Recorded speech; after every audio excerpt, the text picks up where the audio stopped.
So welcome everyone for joining us. Thank you for joining us today. My special guest today is Ricardo Lepri. Ciao, Ricardo. He is from Tenuta Montauto in the Maremma, in the province of Grosseto. So we've got a lot of wonderful pictures and some very interesting wines to talk about. First, I'm going to put up a photo here of a map, if I can find, okay, where to do it. Here we are. And if you could tell us about Grosseto and where exactly you're located. Yes, we are located. If you want, I can share with you my screen. So okay, you can say, okay, you can, this one, Grosseto, we are close to the Capalbio in the south. I don't know if you want me to put that back up. Okay. Yeah. No, it's I can share. I don't know why. All right. I can share. Right now. You have okay. Share the video. Where is? Sorry. Share the video. Sorry. Okay. This is I found before. You can see now. Not you yet. can see the picture. No. Not yet. Why not yet? I don't know why I can't share. Condividi desktop. Okay, just a second. Okay. Sorry, I don't know what's happened. I can't share. I just clicked a couple tabs and should be able to share. So try it again. Yeah, try again. If not, then okay. Continue photo. Yeah. No. Sorry, because it's a new. Okay, it's new. PC. I don't know why. Try again. I'm sorry. Try. No. I hit the tab to allow you to share. So if it doesn't work, it doesn't work. Well, it doesn't work. I'm sorry. Okay. I tried before. I don't know what's happening. All right, that's all right. I'll put this map up again if you could tell people exactly where your estate is located. Yes, we are on the south, between Manciano, the south of Maremma region, between Manciano and Capalbio, the south, close to the seaside. We are close, you can see the road, the white road between Manciano and Capalbio. Okay. Okay, and we are there between these two cities. We are 10 kilometers in line from the seaside, and we are 200-meter level. So there is all the vines are on the hilltop. It's very important because to have a lot of breeze from the sea, and but we have also a very unique terroir. We have also very dry terroir. No, it's not humidity, so it's very important to produce quality and white wine especially. Okay. So exactly. Tell us about this photo. Yeah. We are on the hill at the end of that picture. This is a lagoon. The right side is seaside, and the left side is a lagoon. It's Orbetello. Yes, it's very Maremma. It's very wide country, and well, I show you by phone. Maybe I can share with you, and so you can see something about us. Just okay. I don't know if you can see, but we are. You can see the okay, that one. Yeah. Okay. Yeah. This is Montauto, and at the end is the seaside. Can you hold it back a little bit? It's okay. That's all right. Yeah. That's right. It doesn't. Yeah. The print isn't focused, but that's okay. But okay. Okay. So it's very wide place. It's everything is in the forest. It's there is we have 200 hectares, and there is just 3 houses. So it's very unpollution corner and wide corner of the Maremma region. This is okay. That's a better picture. Yeah. Okay. Yeah. So it's very wide place. So and how did your family come upon this estate? Were the vineyards planted already? Did they purchase it, or did they plant the vineyards themselves? Or Yes, tell us it's a little my bit about the history. grandfather. Right, prego. Yes, it's my grandfather. It's called Enos, the name of the Sauvignon old vine, who planted the first vineyard in the 1960 years. And before, we had a lot of 45 hectares of vine. And in the 19th century, he started to become old, so he cut a part of the vines. Actually, we have 14 hectares. And we are focused at the start of our project, we are focused in the white, because we understood that it's very unique terroir, no? Between, we have a breeze from the sea, we have the hill, and the soil, the soil is clay and is rich on quartz. This is the quartz that we have, for example. Okay, all right. Clay, and it's clay, and we have a lot of iron, so it's red clay. I'll show you my picture. I want to share the picture. I'm very apologize for that. If I said sorry. This is the soil. I don't know if you can heard. Yes. Can you see? All right. Yeah, this is the soil. So it's very unique soil in the piece of in the border between Lazio and Tuscany. So we understood that it's very right soil for white, and we decided to try to discover the white on this side of Maremma, because before this side of Maremma was white region. If you think Bianco di Pitigliano, I don't know if you never heard, Yes, Bianco di Pitigliano DRC, yes, it's the second older white DRC in Italy. So originally was white. After that, a lot of started to plant Sangiovese and Cabernet and Merlot, and now it's become mainly red region like Tuscany region. But a lot of wineries in the last 10 years plant again Vermentino. So the most representative white wine now in Maremma is Vermentino. Okay. But we do another work. We are very small and niche winery. I mean, we try and we want to make great the wine that the grapes that here find a very right place. Sauvignon Blanc and Noir. We are not crazy, but we we make choice by terroir, not by market. Okay, because if, for my opinion, if the wine find the right terroir, if you are in here or if you are in France or Spain or everywhere, it's the right things to focus in that what we can say in that match between terroir and grapes. Right, right. Now, tell us a little bit about how many hectares do you have? I'm going to put up another photo here. Tell us about your state. All the state is 200 hectares, because we have also grain. Yeah, exactly. But we have also some. We breed horses, Maremma horses too. And we have olive tree, and 14 hectares are in vine. And my grandfather Enos, 40 years ago, planted a first vineyard of Sauvignon Blanc, and we understood that it's very right place. And so I decided to produce to focus in that production. Actually, we produce two kinds of Sauvignon Blanc.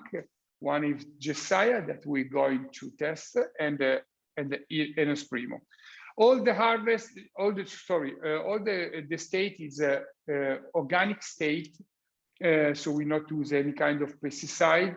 We live in very wide part, but we're in very wide and natural part, but also we make a choice to make organic too. And all the harvest is manual harvest. All the energy that you use come from renewable energy, is a renewable energy, and we put the particularly that we do after harvest in a small box. We put every box inside to the refrigerator before to crush, before to put in the press. One note about that, I read on your website that when you fill the boxes with the ripe grapes, you limit how many grapes can go in there, because otherwise, if it's too many grapes, they could start to crush, and and oxidation could happen. So you're very careful about that, about limiting the yield, or limiting the amount of grapes in one of the small boxes. Exactly. That we make very short harvest, mean 3 hours per day, very early in the morning, and then we bring as soon as possible into the winery. After we put in the refrigerator for all day, and the day later we put on the press. We have two good things about this method, because we not have any oxidation, because we work for the grapes at 4 degrees, and also we have a natural smell extraction from the grapes. Okay. And after that, we put the whole grapes inside to the press, and we make very simple vinification, because our approach is to produce good wine as natural as possible. So a lot of people, when test our wine, say, your wine is very clean. Your wine is never had some bad smell. It's clean in the color. It's clean in the smell too. And for my opinion, it's very important, because I'm proud about that. Because for my opinion, the wine is alimentary things. No, it's a food yes. Wine. Okay, so to produce this kind of wine, you have to care every step of production. The winery have to be very clean. If you can to visit us, you can see with your eyes what I can say, because I'm very focused in the hygienic system, because the wine, you have to drink the wine. So it's like food, you never eat a bad smell food, Why you have to drink wine. Let me ask you a little bit about your background, because I noticed with the information I received that you studied economics at the University of Santa Clara. Right. So I studied economics. How do you move from economics to being a winemaker? I felt it's very strange story, because I felt a call from Maremma heart. Really, I've been it was 2000 years, and I've been in Florence. I work for an international account company, and I watch outside to the windows. I see the family working. I see. I thought, what I doing here? I have to come back to home, because I believe the Maremma have a great potential for tourism, and so also for wine. And my grandfather Enos become old, so he decided to retire. I said, no, I come back to home. I take the what do you say, the briglie, for the horses, the briglie. Bridle. Yeah, I spent 1 year with my grandfather, because was very old and strong man. So 1 year, so it's I say it was 1 year or military. Okay, all right. Okay. That's your military service. Okay, all right. Exactly. Wake up early and going to the vineyards, drive tractor, and everything we do. And we understand that it's very right place for Sauvignon Blanc. So from the 2000 years, we chose to focus in that grape.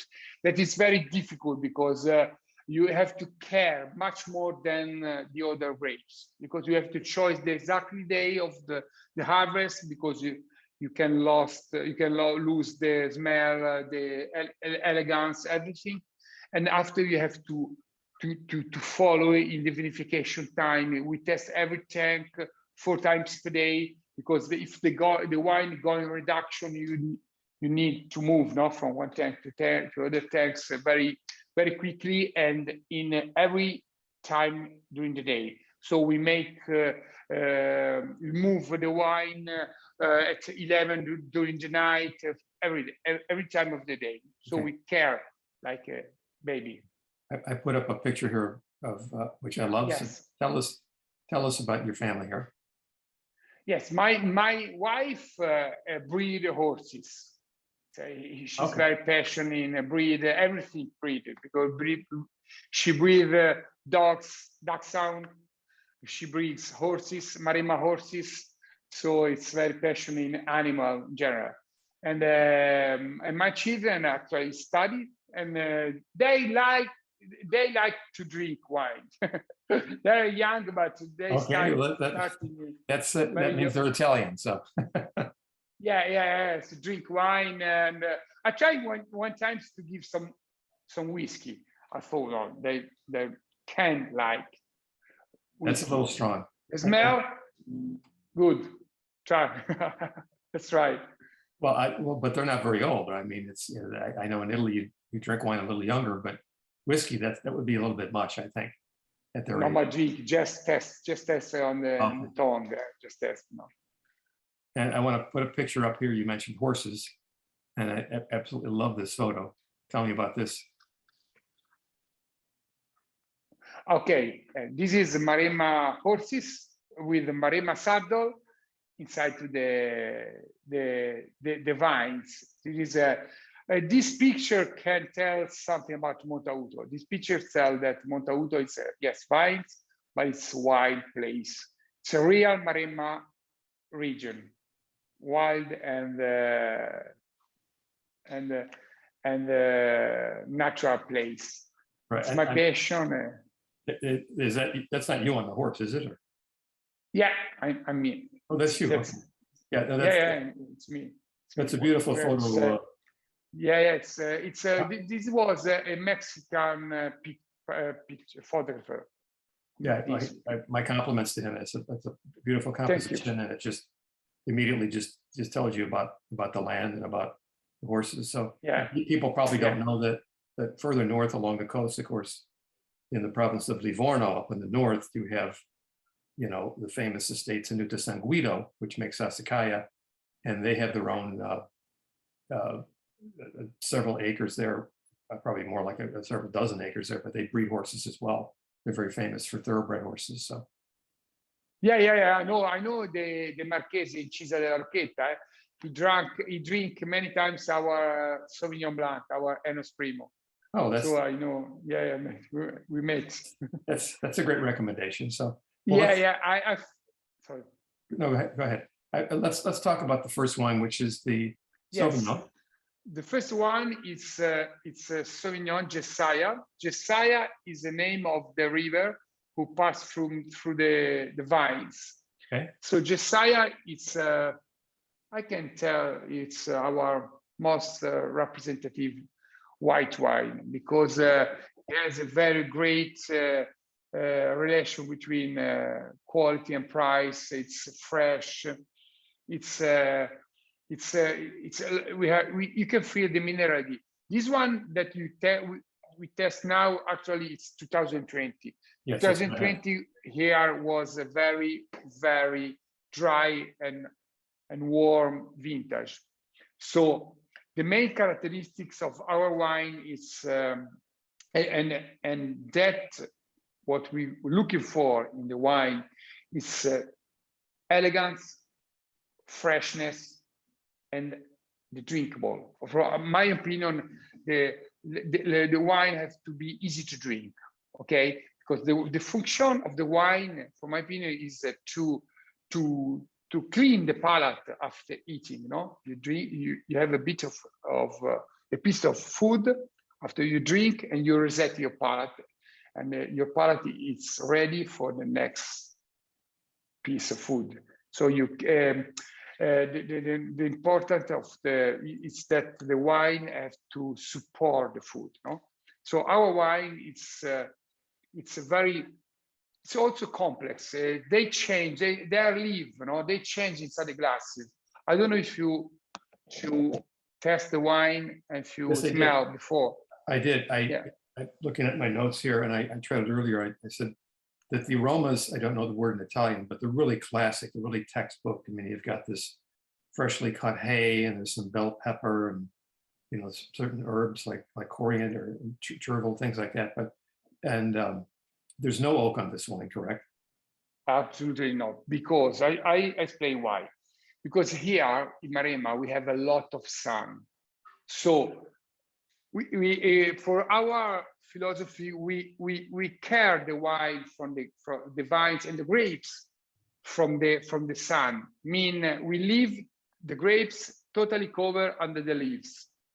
Okay, because we have a lot of sun, so we not need any oak for give structure, for give cream, because it's the sun who gives that's characteristics, and also because Sauvignon Blanc, we're looking for to produce an elegant expression, old world style of Sauvignon Blanc, not Sauvignon Blanc with a power, with tropical fruit. We're not really not the style that they make in New Zealand. So very different than that. Exactly, it's very different approach. Yes. What the soil give us. Sorry. No, prego. Continue. The soil give us that characteristics. So we try to respect the fruit, our fruit, the fruit that the land give us. So very simple vinification with controlled temperature. We care every step. As I told you before, we clean everything. We use nitrogen every time that we move the liquid from one tank to another tank. And we use cold stabilization for the wine. Right. At the end, after we bottling, and the wine stay 4 months in the bottle before release. And is it all stainless steel tanks, or do you use any concrete or cement? No, we use stainless steel tanks, mainly, because we want to use neutral tank, that where the grapes can show in the real potential and in the real characteristics.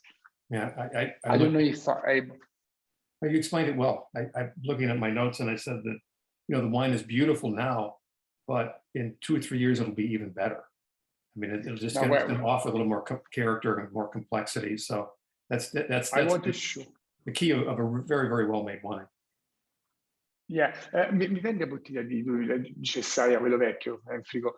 I'll show you, because you are focused in that things, because this wine, we are very happy because this wine have very good aging.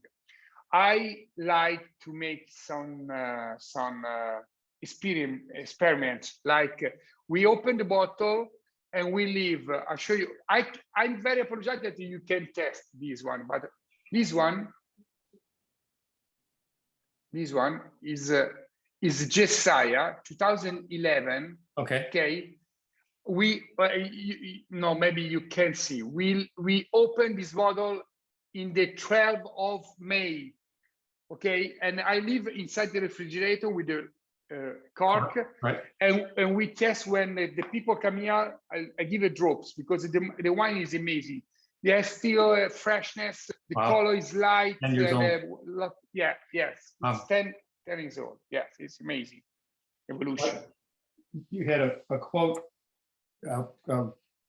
Took this from your website, and I love this quote, talking about Sauvignon. And you said, during the harvest, it perfumes the hand in a way that is as insistent as it is delicious, which is a lovely quote. But it really, I don't think people think too much about Sauvignon being aromatic, but it really is. It's one of the more aromatic varieties. And this is excellent. And what I like about this, the Sauvignon is definitely one of my favorite varieties. I much prefer the Chardonnay more often than not. But certain cool climates, and further north in Italy and Friuli and Alto Adige, it's a different style of Sauvignon, and it's almost maybe a little bit aggressive. Where this, and you get a lot more of the asparagus and green vegetable notes to it. And in the best years, those wines are terrific, but they're very different. Yours, as you said, it's very elegant, and the fruit really just jumps out of the class. It's a lovely wine. Yes, we are. We want to. We like this style because this wine, for example, I love Sauvignon Blanc because, for my opinion, is the best, one of the best relation between drinkable elegance and it has a lot of pairing, is a aromatic, but it's not really. It's between, not aromatic and aromatic, the Sauvignon Blanc, but this kind of Sauvignon, because we're not make a vinification to have to extract the smell, the power, and we not make a later harvest to have body. We're looking for finesse. So this Sauvignon, there are a lot of people that really don't like Sauvignon because the pyrazine. So not many people. There is people love Sauvignon, and a part of people hate Sauvignon Blanc. I would agree. But but the people that normally never drink Sauvignon Blanc can drink this one because there is variety, but it's not too heavy, not aggressive, not too overpower. Right. It's not intense as some variety. Exactly. Yeah, exactly. All right. Well, it's very lucky fish. Yeah, that was the 2020. Let's move to the second wine, the Enos Primo. Okay. Enos Primo. Enos Primo. Exactly.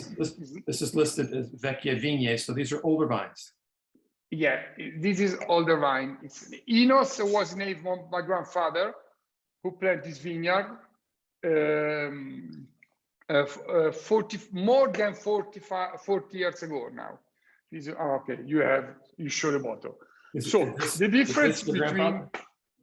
No, this is just my grandfather died in 2011.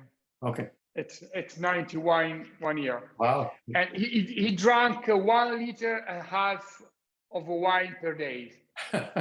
and the bloody analysis was perfect. That's why he made it so long. That's good for him.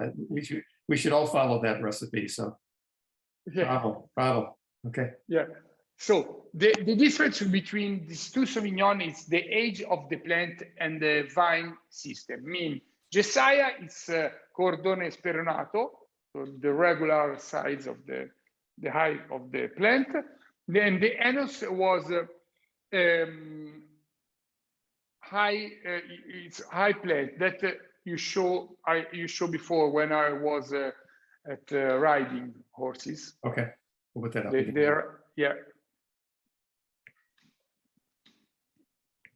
The plant, it's high, so the right side was the right side, as you can see. It's we leave the grapes totally covered under the leaves because the breeze from the sea keep fresh, to the grapes during the day, and especially during the night. And tell me again how many kilometers is this vineyard from? 10. 10. Okay. 10, but important, we are on the hill because to produce great wine, you need a hill. And this is about 200 meters above sea level, you said? Yeah, exactly. Okay. Correct. Yeah, 200 meters. The result is to have two Sauvignon Blanc different. Yes, you can feed the terroir, you can feed where the wine came from, the same terroir, but it's different because the Enos Primo is more complex and it has very, very long finish, as you can feel. It's still fresh, it's still easy to drink wine, but it's very complex, for my opinion, especially when wine is aging. If you test now the 2008 or 11 was a great vintage. Okay. We have some smell like petrol, you can feel the soil in the old vintage. Well, And my notes on this, were that this wine is a little bit richer on the palate and a bigger wine and maybe a little more intense, if that's the right word. But the wine also had just a wonderful charm to it and finesse, even more than the first wine. So it's, again, a beautifully made wine. And you think sometimes, Sauvignon is going to be this aggressive wine, and it's not. It's very, very elegant.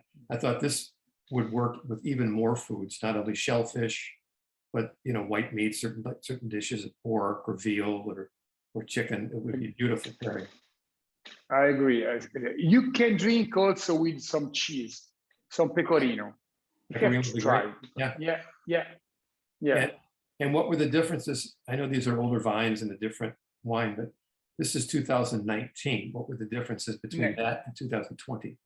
It's 2019. It was a great vintage for the white, and especially for the Sauvignon Blanc, because we have everything. We have cool, but not too much cool. We have rain in the right time, so it's great, because it's difficult actually to say one vintage is good and one not, because the climate changing. So maybe for me it's a good vintage. For the winery 20 kilometers from here is not vintage, because he has different grapes. So 1 month later, the weather changing, and so it's difficult actually to say. But 2019 was great.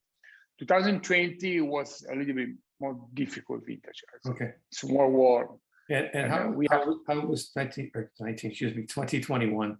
How was the growing season? How did the harvest proceed? 2021 was difficult at the first part of this year, because in spring we had a freeze. We never had freeze in the last 30 years. Really? And this year we have freeze for a small amount of Josiah and Pinot Noir. But the vintage, actually, it's early to say, because the wine are still it's very young. But actually, for my opinion, we are more or less like 2019 vintage. So it's very good vintage. We are happy for the quality. Great. And you have a bottle too, but people can see this. That's a little rabbit on the label. And of course, Lepri in Italian, there's plural for rabbits, or rabbits. So it's an easy way to remember the label. So so you're predominantly Sauvignon, and what percentage of your production is Sauvignon? Actually, so it's like 35–40% of production. Okay, and the other white you make is Vermentino, right? It's Vermentino, right? We produce also a small amount of Bianco di Pitigliano, the old seed that we talked before, and Vermentino because it's now it's the most popular variety in the coast of Maremma side. And we have a small amount of Sangiovese, and we use for Rosato, for rosé. Okay, that's pretty unusual, because again, people think of Tuscany, and I mean, you're not too far from Scansano, which is very famous for Morellino, the little Morel cherry, and Sangiovese. So you only use Sangiovese for Rosato. Interesting. Yes, because this soil is different to the Morellino Scansano soil. So it's good soil for Sauvignon Blanc, for Pinot Noir. We produce also Ciliegolo.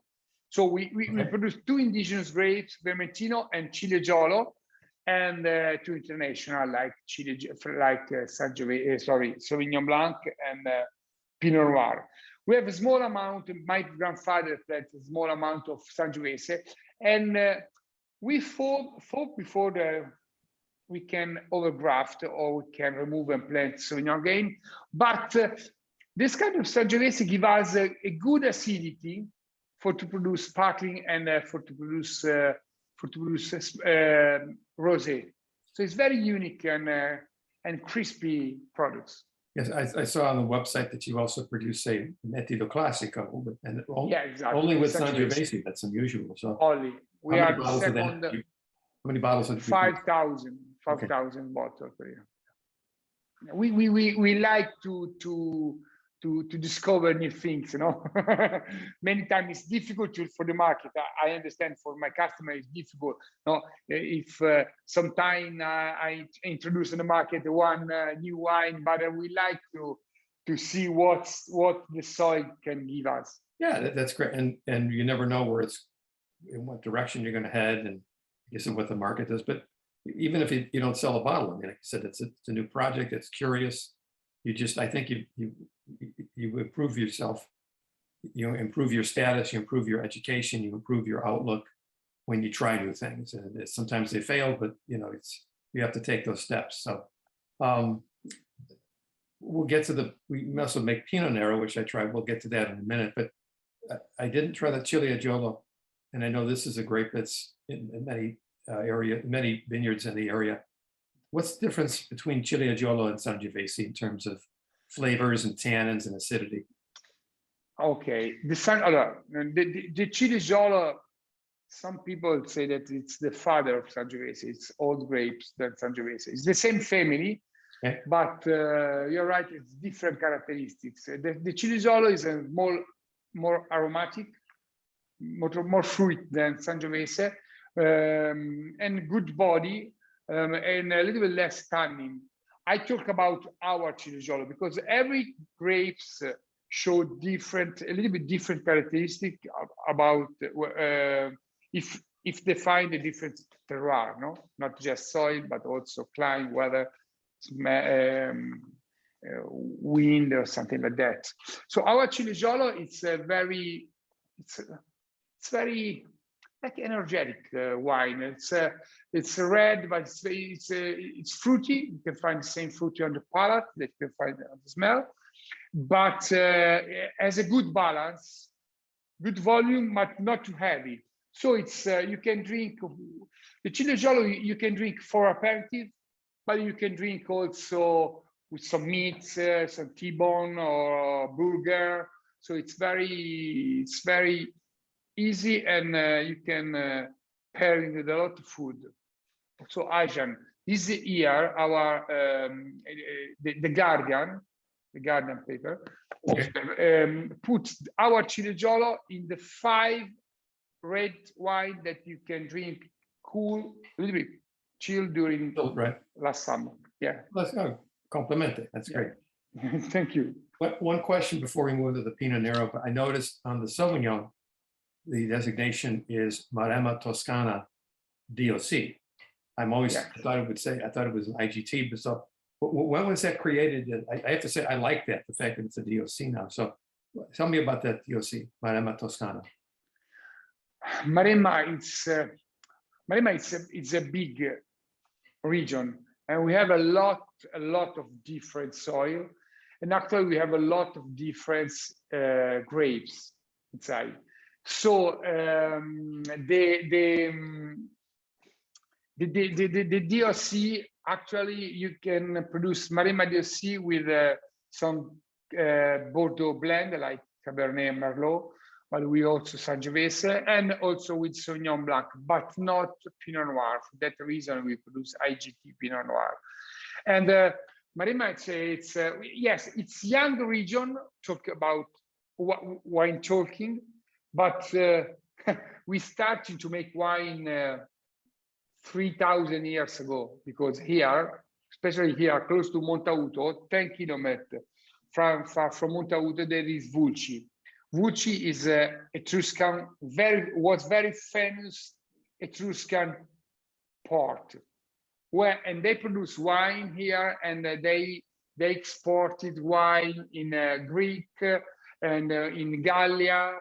So in France, so it's we started a lot of years ago, 1,000 years ago, but we start again 100 years ago. So we are young and old, you know, right. Region, and we have to find our way. Okay, well, now you also produce Pinot Noir. The last thing, sorry. Please, about Maremma region. Maremma region is, I think, is one of the unique region where there is not factory. So it's very wild. It's very Right. high pollution. No factory in Maremma region. Right. So it's very wild and natural Yeah. pollution place. I think the people that are watching know this, but they may not. But other people will watch later on YouTube. But Maremma in Italian means swamp, and this area was the characteristic of this area 100 years ago, right? It's all swamps. Yeah. Yeah, it was more, yeah, but in the close to the coast side, we are on the hill. So Okay. on the hill, no, we not have swamps. The coast side was swamps. Yes, Okay. there is it was the Pope that in the 18th century that make the building who have to keep out the swamp. Yeah. Okay, and I always when I read articles about Maremma, I've been there a few times, but it's been a while. But I always read about the cowboys. Yes, I was because I'm very apologetic that I can share them. I show you some picture. This one, the cowboys, is called Butteri. Okay. The Butteri. This picture, the horses is called Vermentino. It's one of my horses. Okay. And it's called Vermentino. This picture been in Travel Leisure New York 4 years ago, maybe. Okay. And I use this picture to promote my wine. You know. Oh, the beautiful horse. This is this is Maremma horses with Maremma saddle. I don't know if you can see. Yeah. So the Butteri is traditional. The Butteri is it's like Italian cowboys. Yes, definitely. Okay. Well, you mentioned your wife is. I love horses, and I love watching thoroughbred horses. I watch the races. Probably bet too much money on them from time to time. But this weekend starts tomorrow in California. They have the championship races. They're called the Breeders' Cup. The Breeders' Cup, and he's not from Tuscany, but there's a famous chef. His name is Bobby Flay, and he is very famous for his cooking and programs and his restaurant work. But he makes more money now breeding horses, and one of his horses will be running tomorrow in the championship race. So it's a great name. It's Pizza Bianca is the name of the horse. Pizza Bianca, really? Yeah. So not with Pumarola in Coppa. Right. You know Pumarola? I don't know. Pumarola. No, Pumarola is tomato in Naples language. No? Oh, okay. Pumarola in Coppa. Spaghetti with Pumarola on top.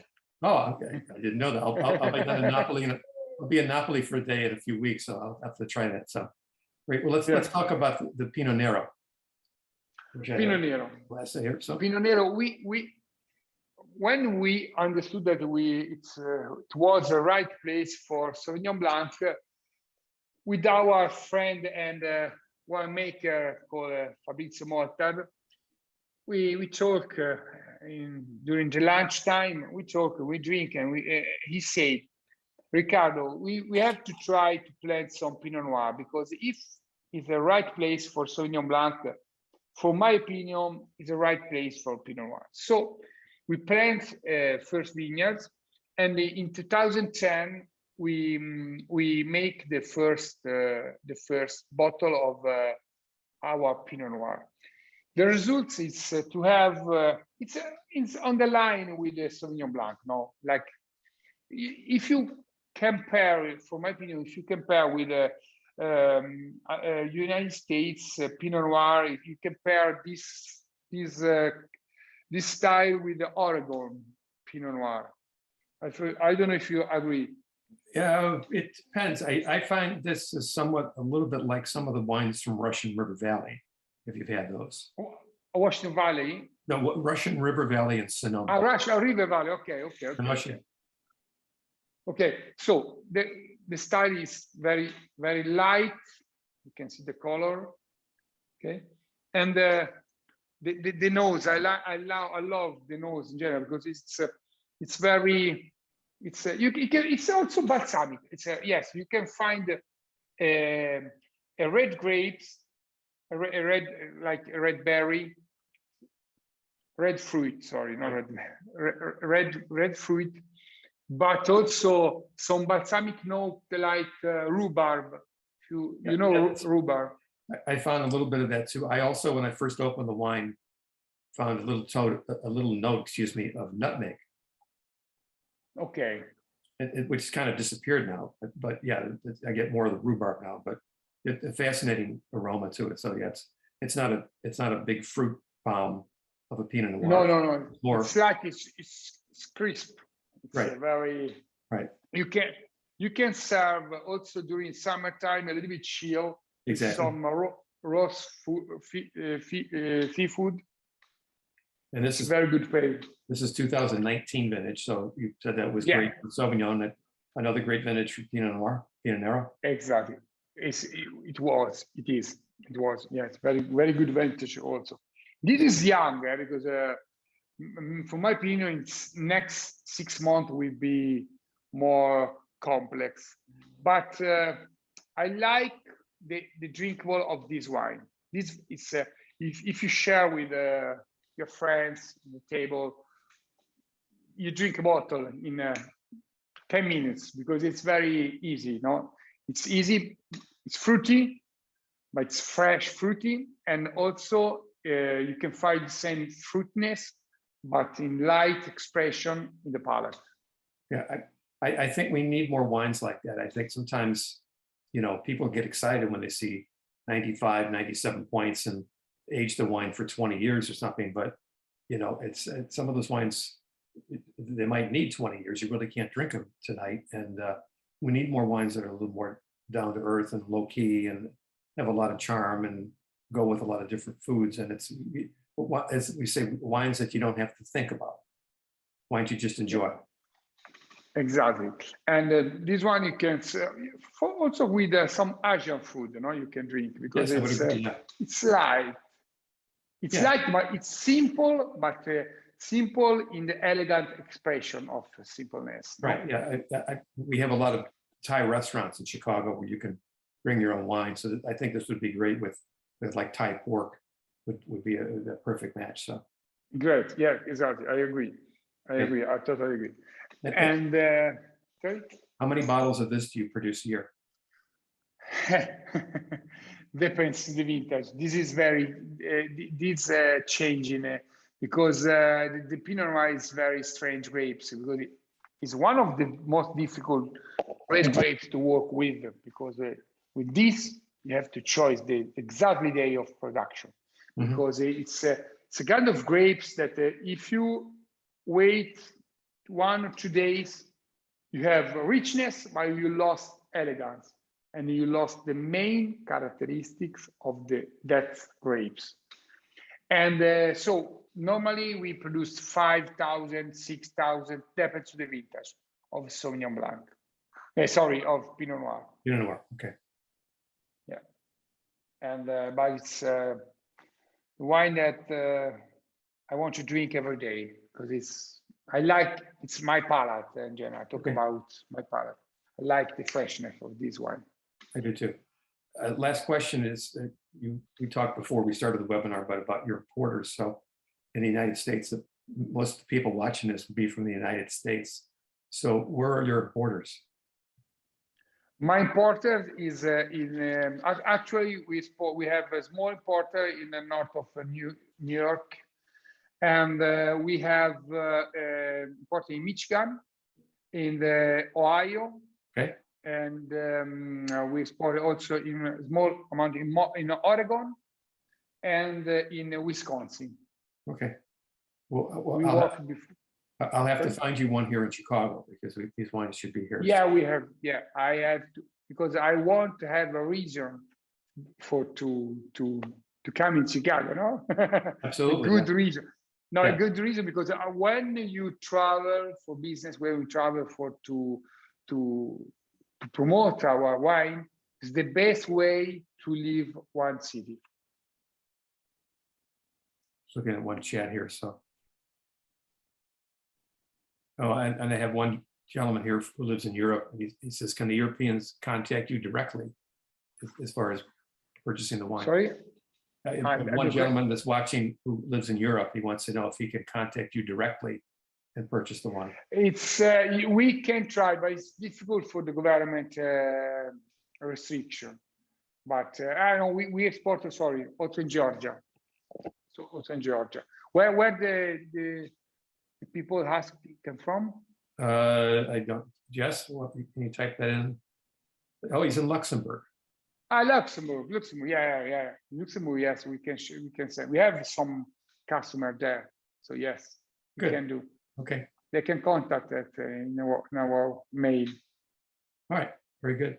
Well, Jess says thank you and good. I enjoyed this conversation very much. You're very easy to talk to and very engaging. And I don't have anything else. I don't see any other. See if I have another question here or not. Let's see. No, we're all set. So, and just last thing is, I love your sweater. That's a beautiful color, that green. So, I used to wear green all the time. Now I wear blue a lot. So that's, but that's a good look color. But read light soil. Yeah. So, thank you. This was a lot of fun. I had not tried your wines before. I wasn't familiar with the winery, but very impressed, especially since I love Sauvignon so much. So beautiful examples of those. So thank you again. Thank you. Cheers, and I'm waiting for you in Italy when you're coming. Okay, so you can discover this. Ok. Salute. Molto presto. Ok. Molto presto. Bene. Bye bye. Buon lavoro, buona giornata. Ciao ciao. Ciao, ciao, grazie. Ciao, ciao.